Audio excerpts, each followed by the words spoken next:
ஸ்ரீ குருப்யோ நமக. ஓம் ஸ்ரீ சாய்ராம். அன்பார்ந்த சாய் தொலைக்காட்சி நேயர்களே, உங்கள் பாபா மாமியின் ஆத்ம நமஸ்காரங்கள். பகவான் ஸ்ரீ சத்ய சாயி பாபாவின் 100வது வருட விழாவை முன்னிட்டு அவருடைய வாழ்க்கை சரித்திரம், அவர் புரிந்த ஏராளமான எண்ணற்ற அற்புதங்கள், லீலைகள், மகிமைகள், அவர் பக்தர்களுக்கு அளித்த அற்புதமான உபதேசங்கள், இவை எல்லாவற்றையும் நாம் நம்முடைய சாய் தொலைக்காட்சியின் வாயிலாக கேட்டுக்கொண்டிருக்கிறோம். அந்த வகையில் சுவாமியினுடைய ஹரித்வார் ரிஷிகேஷ பயண அனுபவங்களை நாம் இப்பொழுது பார்த்து கொண்டிருக்கிறோம்.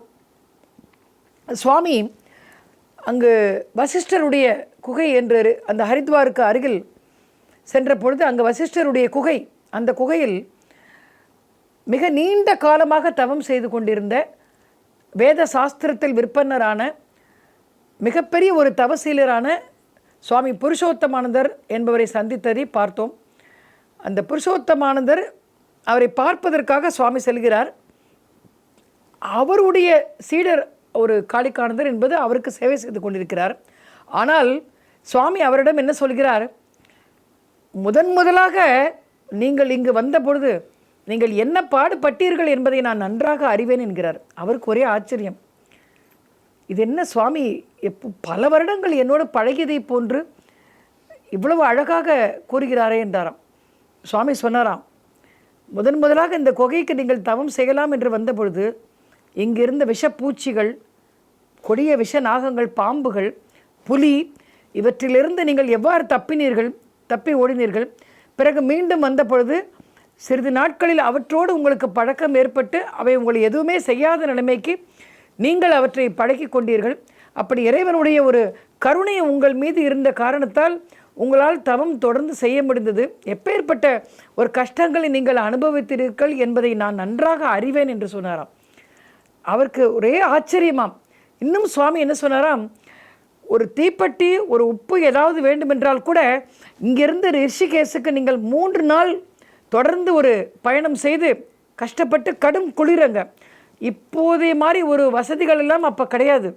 3 நாட்கள் பயணம் செய்து நீங்கள் எவ்வளோ கஷ்டப்பட்டு போய் வாங்கி வந்து நீங்கள் உங்களுடைய ஒரு பசியையும் இதையும் வலியும் போக்கி கொண்டீர்கள் என்பதையும் நான் நன்கு அறிவேன். அதெல்லாம் பழைய காலம். அப்படி கஷ்டப்பட்டு நீங்கள் செய்த அந்த கடும் தவத்தின் பலனை இப்போது நீங்கள் அனுபவிக்கிறீர்கள் என்று சொன்னவுடன், ஆம், அவர் சொன்னாராம், சுவாமி தங்களுடைய வருகையால், தங்களுடைய தரிசனத்தால் நான் அந்த பலனை இப்போ இந்த பிறவியில் நான் அனுபவிக்கப் போகிறேன் என்று சொன்னாராம். நம்முடைய பகவான் ஸ்ரீ சத்ய சாய் பாபா ஏதோ ஒரு இடத்தில், ஒரு தொலைவில் அவர் வருகிறார் என்பதை அறிந்து கொண்டு தான் இதுவரை பண்ண கடும் தவத்தினுடைய பலன்களுக்கெல்லாம் ஒரு நமக்கு அளிக்கக்கூடிய வகையில் பகவானுடைய தரிசனத்தை பெறப்போகிறான் என்று ஏதோ ஒரு குகையில் ஒரு மாநிலத்தில் ஒருவர் காத்து கொண்டிருக்கிறார் என்று சொல்லும் பொழுது, இதுதான் ஞானிகளுக்கு நடுவே உள்ள ஆத்ம தொடர்பு. சுவாமி இவற்றையெல்லாம் பேசி கொண்டிருந்த பிறகு அவருடைய அந்த சீடரான காளிகானந்தா அவரோடு நிறைய பஜனை பாடல்களெல்லாம் பாட சொன்னார். அவற்றையெல்லாம் நாம் முன்னரே பார்த்தோம். அப்போது பல வருடங்களாக அவருக்கு ஒரு வயிற்று வலி இருந்து கொண்டே வந்ததாம். அதை அவர் நேரடியாக சொல்லாவிட்டாலும் இப்போ ஒரு மூலமாக தெரிந்தது. அவருக்கு குரு பக்தி மிகவும் அதிகம். எப்படியாவது என்னுடைய குரு பக்தி என்னுடைய வலியை சரி செய்துவிடும் என்ற நம்பிக்கை அவருக்கு இருந்தது. அதனால் அதை பற்றி அவர் புலம்பவில்லை. சுவாமி அதை நன்றாக அறிந்திருந்தார். தன்னுடைய கைகளில் நன்றாக ஒரு அற்புதமான ஒரு கல்கண்டை அவர் வரவழைத்தார். பத்திய முறையில் அதை எவ்வாறு உட்கொள்ள வேண்டும், எப்படி சாப்பிட வேண்டும் என்பதையும் அந்த சீடருக்கு சொல்லிக் கொடுத்தார். சரியாக போய்விடும், கவலைப்படாதீர்கள் என்றார். அவர் தான் சொன்னாராம், சுவாமி நீங்கள் வந்த பிறகு என்ன பிரச்சனை இருக்க முடியும், எல்லாம் சரியாக போய்விடும் என்றார். சுவாமியை தரிசித்து நமஸ்காரம் செய்தாராம். அப்போ ஒவ்வொருவரிடமும் அவருடைய அந்த உடல்நலம், மனநலம் எல்லாவற்றையும் விசாரித்து கருணையோடு அவர்களுக்கு உபதேசம் அளித்து, ஆசீர்வாதம் அளித்து, அவர்களிடம் சில அற்புதங்களையும் செய்து, இந்த மாதிரியான ஒரு விஷயங்களை, ஒரு தெய்வத்தினுடைய அவதாரத்தை நாம் அடைவதற்கு பூர்வ ஜென்மத்தில் நாம் எல்லோரும் புண்ணியம் செய்திருக்க வேண்டும். அவருடைய அந்த வரலாற்றை நாம் கேட்டுக்கொண்டிருப்பதற்கே நாம் புண்ணியம் செய்திருக்க வேண்டும். அப்படி அந்த ஒரு நிகழ்வு அங்கே ஹரித்வாரில், அங்கே வசிஷ்டர் குகையில் நடந்து கொண்டிருக்கிறது. சரி, சுவாமி புறப்பட வேண்டிய நேரம் வந்தாகிவிட்டது. அப்பொழுது சுவாமி என்ன செஞ்சாராம், திடீரென்று அந்த குகைக்குள் சென்று அந்த குகையை சார்த்தி கொண்டாராம். இந்த குகையில் ஒரு பாறை வைத்து குகையை அடைப்பார் அல்லவா, யாரும் இங்கே வர வேண்டாம் என்பது போல் குகையை சார்த்தியவுடன் எல்லோருக்கும் புரிந்து விட்டது, நாம் அந்த எல்லையை கடந்து அந்த பக்கம் போகக்கூடாது என்று. எல்லோரும் அங்கங்கே வெளியில் இருந்து அமர்ந்து கொண்டார்கள். சுவாமியோடு கூட இருந்த அந்த சுப்பராவ் என்பவர், அவர் மட்டும் சுவாமிக்கு காவலாக குகைக்கு வெளியில் அந்த பாறைக்கு பக்கத்தில் நின்று கொண்டிருக்கிறார். ஆனால் அவருக்கு உள்ளே நடந்து கொண்டிருக்கிற அந்த காட்சிகள் அந்த பாறையினுடைய இடுக்கின் வழியாக தெளிவாக அவருக்கு தெரிகிறது. ஆர்வத்தோடு அதை பார்த்து கொண்டிருக்கிறார் அவர். சுவாமி திடீரென்று என்ன செய்தாராம், புருஷோத்தமானந்த சுவாமிகளுக்கு ஒரு ஸ்படிகமணி மாலையை வரவழைத்து கொடுத்து, உங்களுடைய தவ பலனை இன்று நீங்கள் அனுபவிக்கப் போகிறீர்கள் என்று சொல்லிவிட்டு அவருடைய மடியில் படுத்து கொண்டாராம். அவருடைய மடியில் படுத்துக்கொண்ட சுவாமி, அவர் குனிந்து சுவாமியை உற்று நோக்குகிறார், பார்க்கிறார். ஏன் இவ்வாறு செய்கிறார் சுவாமி என்று பார்க்கும் பொழுது அவருடைய அந்த தலையிலிருந்து பாதம் வரை ஒரு பிரகாசம், ஒளி பிரகாசம், ஒளி கற்றை என்று சொல்வார்களே, கண்கள் கூச செய்யும் அந்த ஒளி, அந்த ஒளியை பார்க்கிறார். சோதி வடிவானவன் இறைவன், இறைவன் வந்து ஜோதி வடிவானவன் என்பதை நம்முடைய முன்னோர்கள் கூறியது போல, சுவாமி அவருக்கு அந்த புருஷோத்தமானதற்கு ஜோதி வடிவாக காட்சியளித்தார். முழுமையாக அவருடைய சிரசிலிருந்து பாதம் வரை முழுமையாக அந்த ஜோதி, அந்த ஒளி, அதை காண்பதற்கு அவருடைய கண்களே வந்து கூசும் அளவிற்கு அப்படி அந்த குகை முழுவதும் ஒளி பிரகாசமாக திகழ்ந்துதான். இதை பார்த்து கொண்டிருந்த அந்த காவலுக்கு நின்று கொண்டிருந்த சுப்பராவ் அவர்களுக்கு என்ன பேசுவது என்றே தெரியவில்லை. அவருக்கு அவர் நாக்கெல்லாம் ஒட்டி உதடுகள் உலர்ந்து அப்படியே அவர் வந்து என்ன செய்வது என்று தெரியாமல் அவர் நின்று கொண்டிருக்கிறார். இப்படி ஒரு காட்சியை இதுவரை நான் பார்த்ததே இல்லையே, எப்படிப்பட்ட காட்சி இது என்று அவர் அப்படியே கண்களை நீக்காமல் அப்படியே பார்த்து கொண்டிருக்கிறார். பிறகு அந்த அச்சுதானந்தருக்கு உடல்நிலை எல்லாம் அவருக்கு எல்லாம் சரியாக விடுகிறது. பிறகு நம்முடைய சுவாமி எழுந்து உட்கார்ந்து, இனியும் தொடர்ந்து உங்களுடைய பணியை செய்து கொண்டிருங்கள், உங்களுக்கான ஒரு நேரம் நிச்சயமாக அந்த ஒளி பிரவாகம் வழியாக உங்களுக்கான நேரம் வந்தடையும் என்று சொல்லி அவருக்கு வாக்குறுதியை அளித்துவிட்டு அந்த குகையிலிருந்து வெளியே வருகிறார். அவர் அளித்த அந்த வாக்குறுதியின்படி அந்த புருஷோத்தமானந்த சுவாமிக்கு ஒரு மகா சிவராத்திரி அன்று லிங்கோத்பவ நேரம் என்று சொல்வார்கள் அல்லவா, லிங்கங்கள் எல்லாம் பூமியினுடைய உற்பத்தி ஆகக்கூடிய அந்த நேரம், அந்த லிங்கோத்பவ நேரத்தில் அவருடைய அந்த சமாதி நிலையும் நடைபெறுகிறது. சுவாமி அவருக்கு அந்த ஒளியாக உங்களுடைய அந்த இது நடக்கும் என்று சுவாமி அவருக்கு வாக்குறுதி அளித்திருந்தார். அதே சமயத்தில் பூமியில் லிங்கங்கள் எல்லாம் உற்பத்தி ஆகக்கூடிய அந்த சதாசிவ பிரம்மம் என்று சொல்லக்கூடிய அந்த ஒளி பிழம்பாய் ஈசன் தோன்றக்கூடிய அந்த நேரத்தில் அவருடைய சமாதி நிலையம் அடைந்தது. அவர் வந்து அந்த குகையிலிருந்து சுவாமி வெளிப்பட்டார். வெளிப்பட்ட உடனேயே சிறிது நேரத்தில் சுவாமி மறுபடியும் தன்னுடைய அந்த பூத உடலை விட்டுவிட்டு வேற எங்கேயோ அவருடைய சூட்சும சரீரம் சென்று விட்டது. இது என்ன, இப்பொழுதுதான் சுவாமி அங்கிருந்து வந்தார், மறுபடியும் எங்கே சென்றார் என்று எல்லோரும் அதை சுற்றி அமர்ந்து கொண்டிருக்கிறார்கள். சரி, நமக்கு இன்னொரு அற்புதம் கேட்பதற்கு நாங்கள் எல்லாரும் தயாராக இருக்கிறோம் என்று எல்லோரும் தயாராக இருந்தார்கள். இதற்கு நடுவில் என்ன ஆயிற்று, சிறிது நேரம் கழித்து சுவாமி அந்த மறுபடியும் அந்த பூத உடலில் மறுபடியும் பிரவேசம் செய்தவுடன், சுவாமி என்ன நடந்தது சொல்லுங்கள் என்று கேட்ட பொழுது, இதை நான் சொல்ல மாட்டேன் என்று அந்த காட்சியமெல்லாம் பார்த்து கொண்டிருந்த சுப்பாராவ் இதை சொல்வார் என்றாராம். சுவாமிக்கு சுப்பாராவ் இதையெல்லாம் பாறை அந்த இடுக்கு வழியாக எல்லாவற்றையும் குகைக்குள் நடந்த எல்லாவற்றையும் பார்த்து கொண்டிருந்தார் என்பது சுவாமிக்கு நன்றாகவே தெரியும். சரி, இன்று அவரை விட்டு சொல்ல வைப்போம். எல்லாவற்றுக்குமே ஒரு காரணம் இருக்கிறது, சுவாமியுடைய செயல்கள் எதுக்குமே ஒரு காரணம் உண்டுன்னு பார்த்தோம். சுப்பாராவ் வந்து, சுவாமி இது எப்படி சொல்வது என்று தெரியவில்லை சொல்லணும்னா, ஏன் சொல்லவில்லை, நான் எல்லோரிடமும் இதை அப்போதே சொல்லியிருக்க வேண்டும், தவறுக்கு மன்னித்து விடுங்கள், அதற்கு ஒரு காரணம் இருக்கிறது. என்ன காரணம்? அங்கே கங்கை நதிக்கரையில் ஒரு பாறை மீது ஒரு பிணம் மிதந்து கொண்டு வந்தது. அதை பார்த்து விட்டு நான் இதை சொல்லும் பொழுது அபசகுணமாக ஏதாவது சொல்லிவிடுவனோ என்ற பயத்தில் நான் சொல்லாமல் இருந்து விட்டேன், மன்னித்து விடுங்கள் சுவாமி சொன்னவுடன் சுவாமி சிரித்தாராம். இத்தனை நேரம் நான் எங்கு சென்றிருந்தேன் என்று நினைக்கிறீர்கள் நீங்கள் சொன்னவுடன், சுவாமி எங்கு சுவாமி சென்றீர்கள்? நீ பார்த்த அந்த காட்சி இருப்பது சவம் அல்ல, அது சிவம். ஒரு பெரிய யோகி அவர். அவர் ஒரு பாறை மீது அமர்ந்து பல ஆண்டு காலம் தவம் செய்து கொண்டிருக்கிறார். திடீரென்று இந்த பாறையினுடைய அந்த வெள்ளம் பிரவாகம் எடுத்தவுடன் கங்கை நீர் அந்த பாறையினுடைய அடிப்பகுதியை அரித்து கொண்டு அந்த பாறை வெள்ளத்தில் மிதக்க ஆரம்பித்து விட்டது. நதியில் அந்த பாறை மிதக்க ஆரம்பித்து விட்டது.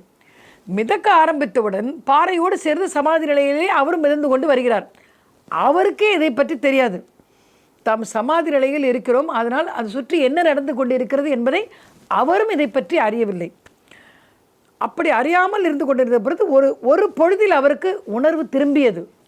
ஆகா, நாம் வெள்ளத்தின் நடுவில் மாட்டிக்கொண்டு விட்டோம், இப்போது என்ன செய்வது, இறைவா என்னை காப்பாற்று என்று வேண்டிய பொழுது அந்த குரலை கேட்டு நம்முடைய சுவாமி பூத உடலை விட்டுவிட்டு சூட்சும சரீரத்தில் அங்கு சென்று 1 மைல் 2 மைல் தூரம் அல்ல, இந்த நதிநீர் பிரவாகத்தில் அந்த பாறை அடித்து கொண்டு செல்லப்பட்டு 30 மைல் தூரம் சென்று அவரை காப்பாற்றி அந்த குடிசையில் சென்று பத்திரமாக அவருடைய உயிர் திரும்பி வருவதற்கு சுவாமி தன்னுடைய அந்த அற்புதங்களை செய்து அவரை காப்பாற்றினார் என்ற செய்தி எல்லோருக்கும் அங்கு கிடைத்தது. அவர்கள் எல்லோருமே சுவாமியை அங்கு தரிசிக்க வந்தார்கள். இந்த வேலை முடிந்தவுடன் சுவாமி தன்னுடைய சூட்சும சரீரத்திலிருந்து இயல்பான சரீரத்திற்கு வந்துவிட்டார். இந்த கதையை எல்லோரிடம் சொல்லும் பொழுது அப்போதுதான் சுப்பாராவ் அவர்களுக்கு புரிந்தது, ஓ சுவாமி, நாம் கண்ட காட்சி கங்கை நதி கரையில் அது சவம் என்று நினைத்து கொண்டிருந்தோம், அது சிவமாக இருக்கிறது. சில நேரங்களில் காட்சி பிழை என்று சொல்லுவோம்.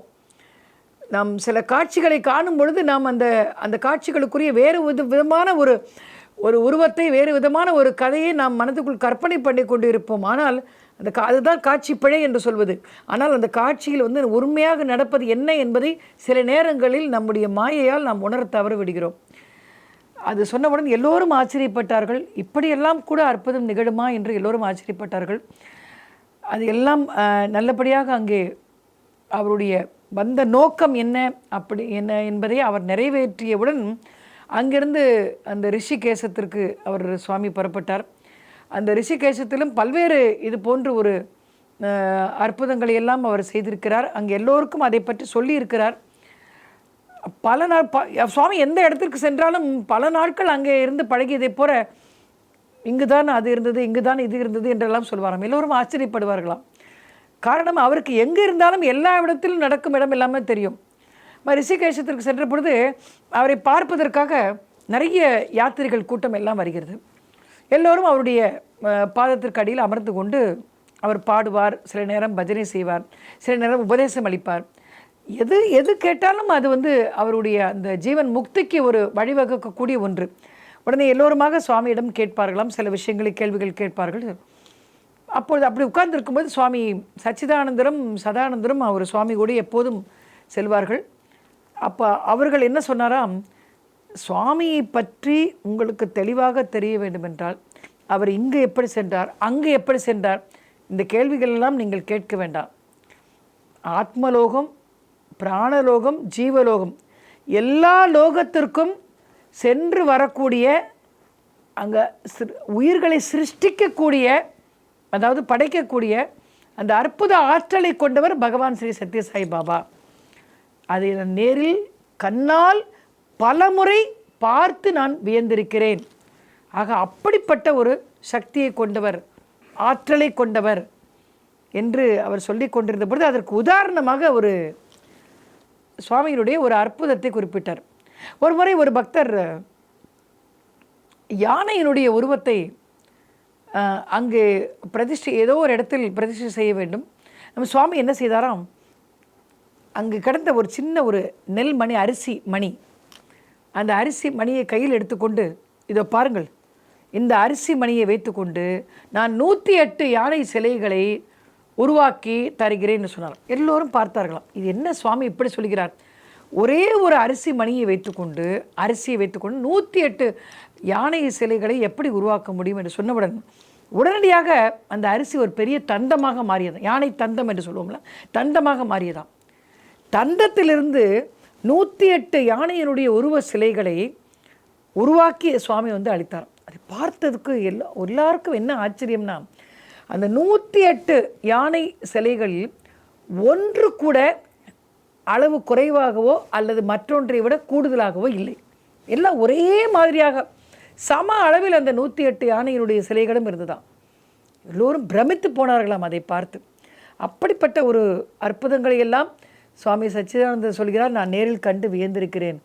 அப்படிப்பட்ட ஒரு ஆற்றலை உடையவர், மகிமை உடையவர். ஆனால் பழகுவதற்கு மிகவும் எளிமையானவர், இனிமையானவர் நம்முடைய சுவாமி. நமக்கெல்லாம் ஒரு சிறிதளவு ஒரு அதிகாரமும் ஒரு பதவியும் ஒரு தகுதியும் வந்துவிட்டாலே நாம் தான் இந்த உலகம், நாம் தான் எல்லாம் என்று நினைத்து கொள்வோம். சில ஆன்மீகவாதிகளும் அப்படித்தான். ஒரு சிறிதளவு ஒரு தகுதி வந்துவிட்டாலே நான் தான் கடவுள் என்று சொல்லிக் கொள்கிறார்கள். ஆனால் இத்தகைய ஒரு அபார சக்தியை கொண்ட நம்முடைய பகவான் ஸ்ரீ சத்யசாயி பாபா தன்னுடைய வாழ்நாள் முழுவதும் அற்புதங்களை, தான் இருந்த இடத்தில் மட்டுமல்ல, எங்கேயோ பல நாடுகளை கடந்து, பல கண்டங்களை கடந்து, 7 கடல் 7 சமுத்திரங்களுக்கு அப்பால் கடந்து பலவேறு அற்புதங்களை அவர் செய்து வருகிறார். இன்றளவும் சூக்ஷ்ம சரீரத்தில் அவர் இந்த அற்புதங்களை தொடர்ந்து செய்து கொண்டு வருகிறார். இதுதான் சத்தியம். சுவாமியினுடைய பக்தர்கள் மட்டுமல்ல, சுவாமி நம்பாதவர்கள் கூட அந்த அற்புதங்களை அவர் செய்திருக்கிறார்.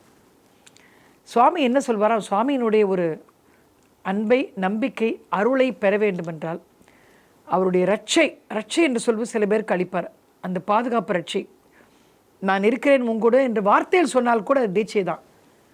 அது இல்லை என்றால் ஆத்மார்த்தமாக சுவாமியை பிரார்த்தனை செய்ய வேண்டும். அதுவும் இல்லை என்றால் எந்த கடவுளை வேணுமானாலும் நீங்கள் வழிபடுங்கள். இயேசு, அல்லாஹ், புத்தர், மகாவீர், ஜோராஷ்டிரிய கடவுள், சூரிய கடவுள், ராமர், கிருஷ்ணர், ஈசன், சக்தி, பிள்ளையார், முருகன், எந்த கடவுளை வேண்டுமானாலும் நீங்கள் வழிபடுங்கள். ஆபத்து காலத்தில் நீங்கள் என்னை அழைத்தால் நான் வந்து உங்களுக்கு உதவி செய்வேன். இப்படி ஒரு வார்த்தையை யாரால் சொல்ல முடியும்? நம் சுவாமியால் மட்டும்தான் சொல்ல முடியும். சுவாமி பல்வேறு கடவுளின் உருவங்களாக மக்களுக்கு காட்சி அளித்திருக்கிறார், தன்னுடைய பக்தர்களுக்கே காட்சி அளித்திருக்கிறார். சிலர் சுவாமியை கிருஷ்ணராக பார்த்திருக்கிறார்கள், சிலர் சுவாமியை ராமச்சந்திர மூர்த்தியாக பார்த்திருக்கிறார்கள், சிலர் சுவாமியை முருகனாக பார்த்திருக்கிறார்கள், தரிசனம் செய்திருக்கிறார்கள். யார் யாருக்கு என்னென்ன தேவையோ அவற்றையெல்லாம் குறைவில்லாமல் வழங்கி கொண்டிருக்கிறார் நம்முடைய சுவாமி. இன்றளவும் இப்பொழுதும் அந்த அற்புதங்கள் தொடர்ந்து கொண்டே இருக்கிறது. அப்படி ஹரித்வாரில் ஏராளமான ஒரு பக்தர்களை சந்தித்து அவர்களுக்கு எல்லோருக்கும் வேண்டிய அற்புதங்களை செய்து கொடுத்து அவர்களுக்கு உபதேசம் அளித்து அவருடைய வாழ்க்கை செம்மையாக என்னென்ன உபதேசங்கள் அளிக்க வேண்டுமோ அவற்றை எல்லாம் சொல்லி இப்படி செய் அப்படி செய்யாதே என்று ஒரு தாய் தன்னுடைய குழந்தைக்கு அறிவுறுத்துவதைப் போல, ஒரு ஆசிரியர் ஒரு மாணவனுக்கு அன்பாக அறிவுறுத்துவதைப் போல அறிவுறுத்தி இப்படியெல்லாம் ஒரு பிரமிப்பை ஊட்டக்கூடிய விஷயங்களை எல்லாம் அங்கு சுவாமி செய்தார் என்று கேள்விப்பட்டு எல்லோரும் அவரை பார்க்க வந்தார்கள். சுவாமி அது முதல் எங்கு சென்றாலும் சுவாமியின் பின்னால் பக்தர்களின் கூட்டம் ஏராளமாக கூடி விடுவது உண்டு. அங்கே எங்கெல்லாம் ஆசிரமம் அங்கே இருக்கிறதோ அங்கெல்லாம் ஓடி வந்து சுவாமி எங்களுடைய ஆசிரமத்தில் சிறிது நேரம் தங்கிவிட்டு செல்லுங்கள் என்று எல்லோரும் வேண்டி விரும்பி நமஸ்காரம் செய்து சுவாமியை வரவேற்று அழைப்பார்கள். அப்படிப்பட்ட பிரமாதமான வரவேற்பை அங்கு அங்கு சன்னியாசிகளும் சுவாமிக்கு வழங்கினார்கள். எல்லா இடங்களிலும் சன்னியாசிகளுக்கு சுவாமி மதிப்பளித்தார். அதே நேரத்தில் தவறான பாதையில் செல்பவர்களுக்கு உபதேசம் அளித்து, நீ போகின்ற பாதை தவறு, இதை திருத்திக்கொள் என்று உபதேசமும் சுவாமி செய்தார். இப்படிப்பட்ட ஒரு அற்புதங்களையெல்லாம் செய்து கொண்டிருந்த சுவாமி அவருக்கு பிருந்தாவனத்திற்கு செல்ல வேண்டும் என்ற எண்ணம் ஏற்பட்டுவிட்டது. சுவாமியினுடைய முந்தைய அவதாரம் பகவான் ஸ்ரீ கிருஷ்ணருடைய அவதாரம் அல்லவா? சுவாமி கிருஷ்ணராகவே பலருக்கு காட்சி கொடுத்திருக்கிறார். ஆக பிருந்தாவனம் செல்ல வேண்டும், நாம் எல்லோரும் மதுரா செல்வோம் என்று சொன்னவுடன் எல்லோருக்கும் ஒரே உற்சாகம். மதுரா சென்று பிருந்தாவனத்துக்கு சென்று பார்ப்போம் என்று சொன்னவுடன் ஸ்ரீ கிருஷ்ணருடைய லீலைகளை எல்லாம் கேட்போம் என்றாராம். எல்லோருமாக புறப்பட்டு மதுரா என்ற ஒரு புண்ணிய பூமிக்கு சென்றார்கள். கிருஷ்ண ஜென்மபூமி என்று அழைக்கப்படுகின்ற, எவ்வாறு ராம ஜென்மபூமி என்று ஸ்ரீ ராம ஜென்மபூமி என்று அயோத்தி மாநகரம் அழைக்கப்படுகிறதோ அதுபோல் ஸ்ரீ கிருஷ்ண ஜென்மபூமி என்று மதுரா அழைக்கப்படுகிறது. அந்த மதுரா என்பது ஸ்ரீகிருஷ்ணர் வாழ்ந்த காலம் முதல் இருக்கின்ற அந்த பண்டைய நகரம், மிகவும் புகழ்பெற்று இருக்கின்ற அந்த பண்டைய நகரம், பழங்காலத்து அந்த அற்புதமான ஒரு புண்ணிய க்ஷேத்திரம் அது. அங்கே சென்றவுடன் பிருந்தாவனத்திற்கு சென்றுவிட்டு அங்கிருந்த யமுனை நதிக்கு வாருங்கள், எல்லோரும் நாம் யமுனையில் நீராடுவோம் என்று அன்போடு அழைத்தாராம் சுவாமி. யமுனா நதியை பார்த்தவுடன் ஆனந்தமாக உள்ளே நடந்து செல்ல ஆரம்பித்து விட்டார். எல்லோருக்கும் ஒரே பயம், என்ன சுவாமி இவ்வாறு யமுனா நதிக்குள் சென்று கொண்டிருக்கிறார் என்று எல்லோரும் சுவாமியை பார்த்து கொண்டே இருந்தார்களாம். எல்லோரும் இங்கே வாருங்கள் என்று அழைத்தாராம். எங்கே சுவாமி நம்மை கூப்பிடுகிறார்? இங்குதான் அந்த காளிங்க நர்த்தனம் நடந்தது அல்லவா, இங்குதான் நடந்தது. அங்கே ஆயர்பாடியில் இந்த மக்களை காப்பாற்றுவதற்காக ஸ்ரீ கிருஷ்ணர் இந்த காளிங்க நர்த்தனம் செய்தார். அங்கே நாகத்தை அடக்கி, அது இந்த இடத்தில் தான் நடந்தது. எல்லோரும் பாருங்கள், இந்த இடத்தில் தான் அங்கே ஸ்ரீ கிருஷ்ணருடைய இந்த சம்பவம் நடந்தது, இந்த இடத்தில் தான் இந்த அற்புதம் நடந்தது என்று ஒரு இடமாக சுட்டி காண்பித்து அந்த இடத்தினுடைய மகிமை அங்கு நடந்தது. இந்த இடத்தில் தான் அந்த 2 மரங்கள் ஒன்றோடொன்று மோதியது, இந்த இடத்தில் தான் புதகி வந்தாள், இந்த இடத்தில் தான் யசோதை ஸ்ரீ கிருஷ்ணருக்கு அறிவுரை செய்தாள் என்று ஒவ்வொன்றாக அந்த ஆயர்பாடியில் அந்த ஸ்ரீ கிருஷ்ண பரமாத்மா வாழ்ந்த ஒரு காலத்தில் என்னெல்லாம் ஒரு அற்புதங்கள் அங்கே நிகழ்ந்ததோ, என்ன விஷயங்கள் வரலாற்று பூர்வமாக என்னெல்லாம் நடந்ததோ அவற்றையெல்லாம் ஒன்றொன்றாக விளக்கி இந்த இடத்தில் அது நடந்தது என்று ஒவ்வொருவராக அழைத்து சுவாமி அந்த சொன்ன விதத்தை பார்க்கும் பொழுது எல்லாருக்கும் ஒரே ஆச்சரியமாம். இதெல்லாம் வேறு யாருடன் சென்றால் நாம் இதையெல்லாம் தரிசிக்க முடியும்? பரமாத்மாவுடன் நாம் வந்திருக்கிறோம், ஸ்ரீ கிருஷ்ணருடைய ஒரு அவதாரத்தோடு நாம் இருக்கிறோம் என்று சொல்லிக்கொண்டு எல்லோரும் ஆனந்தமாக அதை பார்த்து தரிசித்து வணங்கி நமஸ்காரம் செய்தார்களாம். அங்கிருந்து புறப்பட்டு சற்று தொலைவில் இந்த ராதாஷாம் என்று சொல்லக்கூடிய ஒரு ஆலயம் வந்தது. நம்முடைய பஜனை பாடல்கள் எல்லாம் பாடும்பொழுது எல்லோரும் நீங்கள் கேட்டிருப்பீர்கள், ராதே ஷாம் என்று சொல்வார்கள், ராதே ராதே என்று சொல்வார்கள், அந்த ராதே கிருஷ்ணா என்று சொல்வார்கள். இந்த கிருஷ்ணருக்கு நம்முடைய சத்யபாமா ருக்மணி என்ற 2 துணைவியார் இருந்த போதும் ராதையனுடைய பெயரை சொல்லும் பொழுது பரமானந்தத்தில் அனுபவிக்கிறார் என்று ஜெயதேவர் கூறுவார். காரணம், அந்த ராதாவினுடைய ஒரு மகத்துவம் அப்படிப்பட்டது. ராதாவுக்கும் கிருஷ்ணருக்கும் உள்ள தொடர்பு ஆத்ம தொடர்பு. அந்த கோபிகா அந்த இதில் கிருஷ்ணரை பிரிந்தவுடன், அந்த கோகுலத்தில் பிரிந்தவுடன் ராதைப்பட்ட துன்பத்திற்கு ஒரு அளவே இல்லையாம். அதனால் கிருஷ்ணர் என்ன சொன்னாராம், யாராவது என்னை வணங்குபவர்கள் ராதே கிருஷ்ணா என்று சொன்னால் உடனடியாக நான் அவருக்கு அருள் செய்வேன் என்று சொன்னாராம். அப்படி அந்த ராதேஷாம் என்று ஒரு ஆலயம் இருந்தது. அந்த ஆலயத்திற்கு வாசலில் நம்முடைய சுவாமியினுடைய பரிவாரங்கள் எல்லோரும் சென்ற பொழுது அங்கு உள்ளே ஏதோ ஒரு விழா நடத்துவதற்கான ஏற்பாடுகள் எல்லாம் செய்து கொண்டிருந்தார்கள். எல்லா மின் விளக்குகளும் அலங்கார விளக்குகள் எல்லாம் எரிந்து கொண்டிருந்தது. திடீரென்று சுவாமி வாசலில் சென்று நின்றவுடன் அந்த விளக்குகள் எல்லாமே அணைந்து விட்டது. ஏன் இவ்வாறு அணைந்தது என்று எல்லோரும் பயந்து விட்டார்கள். இப்பொழுது எங்கு சென்று யாரை கூப்பிட்டு, காரணம் அது மாதிரியான இடங்களிலெல்லாம் ஒரு வசதி குறைவு, நாம் தொழிலாளர்கள் எல்லாம் உடனடியாக பணி செய்ய மாட்டார்கள். நாம் பகலில் அழைத்தால்தான் அவர்கள் மறுநாள் ஒரு 2 நாளுக்கு முன்னால் நாம் சொல்ல வேண்டும். இரவு மாலை பொழுதுகளுக்கு மதியம் 12 1 மணி 2 மணியை கடந்தாலே அங்கே இருட்டிவிடும், பிறகு பனி சூழ்ந்துவிடும், அங்கே எந்த வேலையுமே செய்ய முடியாது அதற்கு பிறகு. ஆக பகல் பொழுதில் செய்தால்தான் உண்டு. சரி, நாம் இப்போ விழா கொண்டாட வேண்டுமே, விளக்குகள் அணைந்து விட்டதே, என்ன செய்வது என்று கேட்டபொழுது சுவாமி என்ன செய்தாராம், கவலைப்பட வேண்டாம், நம் ராதாகிருஷ்ண அந்த உருவத்தை டெல்லிக்கு எடுத்து சென்று அங்கே நாம் விழா கொண்டாடலாம் என்று சொன்னாராம். இவர்கள் எல்லோருக்கும் ஒரே ஒரு அதிர்ச்சியாம். எப்படி இங்கே இருக்கக்கூடிய அந்த உருவத்தை நாம் எப்படி டெல்லிக்கு எடுத்து செல்ல முடியும்? இது தூக்கக்கூடியதே இல்லை, இது எப்படி நாம் தூக்கி செல்ல முடியும்? சுவாமி என்ன சொல்கிறார், அதற்காக வாகனத்தை எப்படி தேடுவது? இப்படியெல்லாம் குழம்பிக் கொண்டிருந்த பொழுது சுவாமி என்ன செய்தாலும் சிரித்து கொண்டே தன்னுடைய கைகளை அந்த அந்த கதவு, அந்த ராதாகிருஷ்ணன் அந்த மூர்த்தி இருக்கக்கூடிய அந்த கதவினுடைய அந்த இடைவெளியில் விட்டு கைகளை இப்படி அசைத்தாராம். உடனே அடுத்த வினாடி என்ன அற்புதம் நடந்தது என்பதை நாம் வரும் தொடரில் பார்ப்போம். பார்த்து சுவாமியினுடைய அற்புதங்களை நாம் கேட்டு தெரிந்து கொள்வோம். ஓம் ஸ்ரீ சாய்ராம்.